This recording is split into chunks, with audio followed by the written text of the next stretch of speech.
It has been an extraordinary 3 days full of intense emotions. There were days that we cried together for those suffering injustice. There were days we encouraged each other not to give up towards the path of reconciliations and forgiveness. There were also days where we simply acknowledge and reaffirm each other that peace building is a lifelong journey. It's a journey where peace is possible. I'd like to take this opportunity to thank Mr. Kim Solomon, the Secretary General of Humanitarian Affairs Asia, for his vision and leadership in creating the inaugural Peace Summit of Emerging Leaders. I'd like to express my great admiration for Ms. Chan Yuen Kwan and her dedicated team from the United Nations Office of the Coordination of Humanitarian Affairs Relief Web Division. I also like to extend a big thank you to Dr. Joe Saverin, the Regional Advisor for United Nations Population Fund, as well as her wonderful team for their contributions. Thank you, everyone.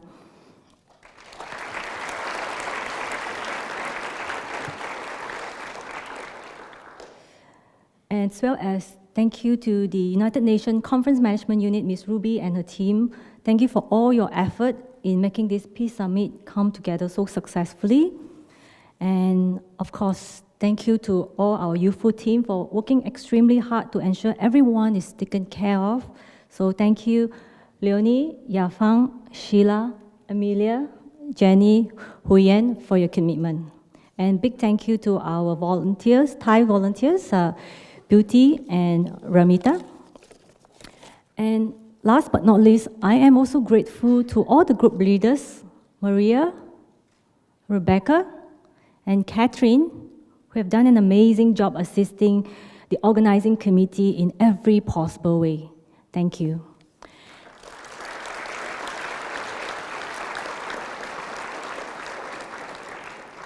And most of all, I am thankful for all of you gathered here as emerging leaders committed to achieving sustainable global peace. I have witnessed each of you show an eagerness to learn, to share, to participate wholeheartedly in all aspects of this Peace Summit.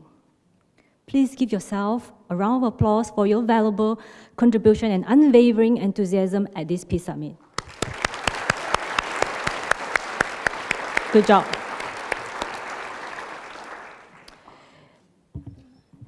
Before we bid goodbye to one another, I want each and every one of us to reflect on our journey here over the past 3 days. We came as individuals, but now we live as peace ambassadors, collectively striving towards a common vision. I'd like to remind you of the first day you received your conference badge. Now I want each of you to turn to the back of your conference badge. There, come on.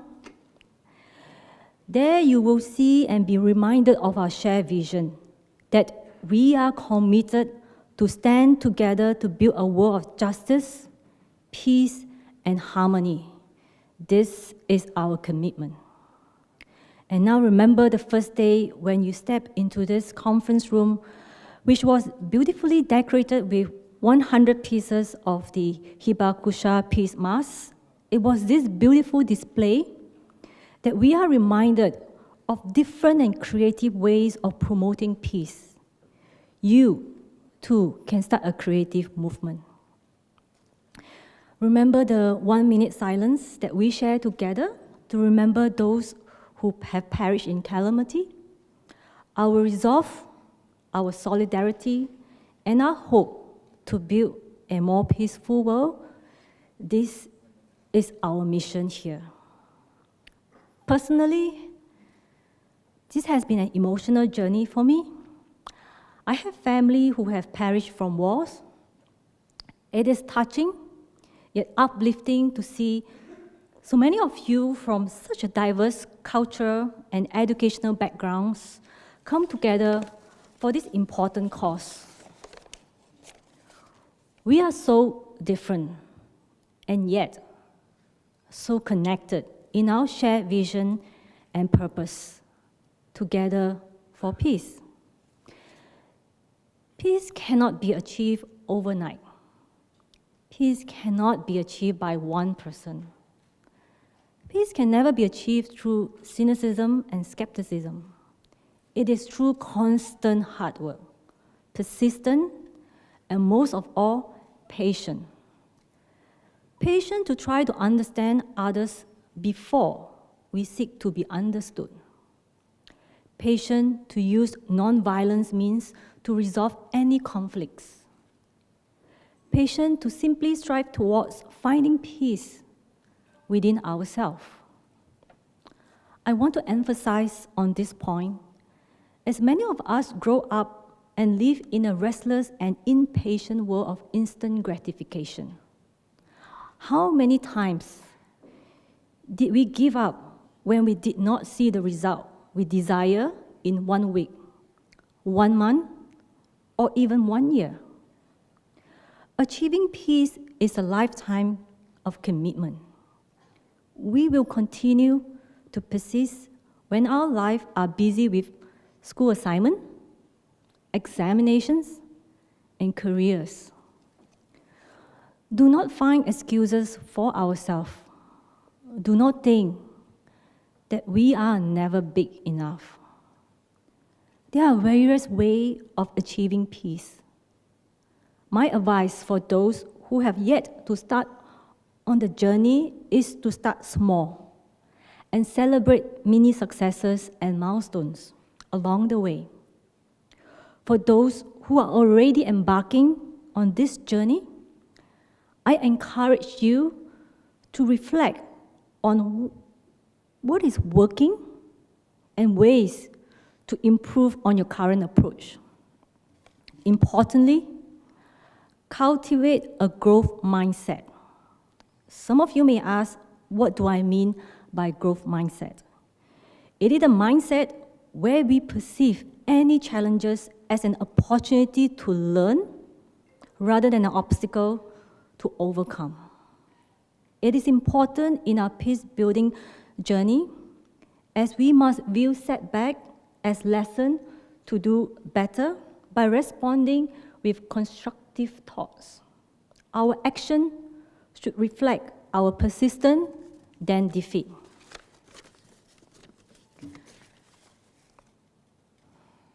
And never compare yourself with others, for everyone's journey is different. If you want to be like others, who is going to be you? You are unique. Be sure to learn from others, as learning is a lifelong process. Surround yourself with people who support and uplift you in your journey. Let us be guided by positivity and hope that achieving peace is possible. Each of you came in peace. May we leave this conference room together for peace.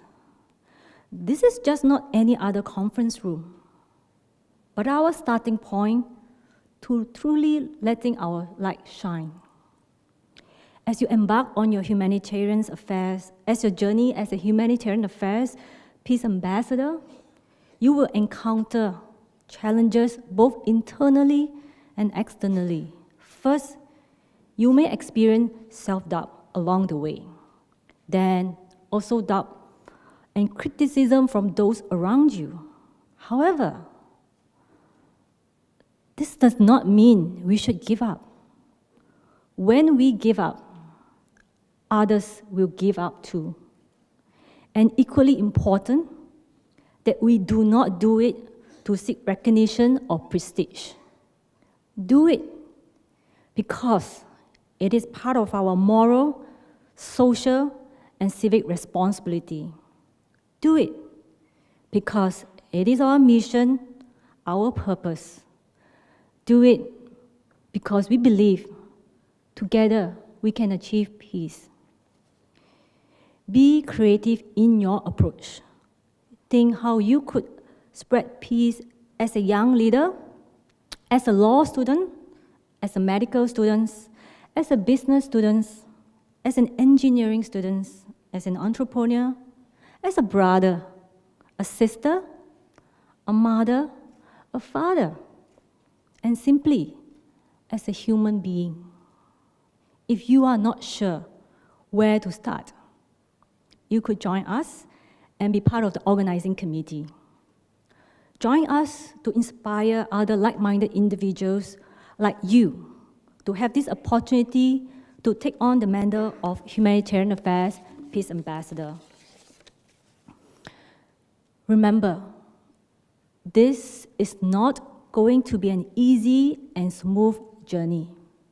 It takes resilience, compassion, and wisdom. It may not happen in my generation or your generation, but laying the foundation is of utmost importance. It starts with us.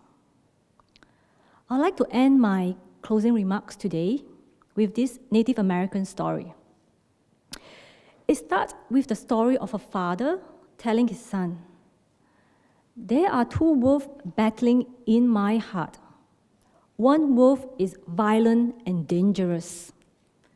The other, full of warmth and compassion." The son asks, "Which wolf will win?" The father simply replied, "The one I feed." So I end my remarks addressing you all as inaugural Humanitarian Affairs Peace Ambassador. Bring peace whenever you go. We come in peace. We live in peace. And I hope we continue to be at peace with ourselves and with each other. Wishing all of you a safe and pleasant flight home. God bless. Thank you.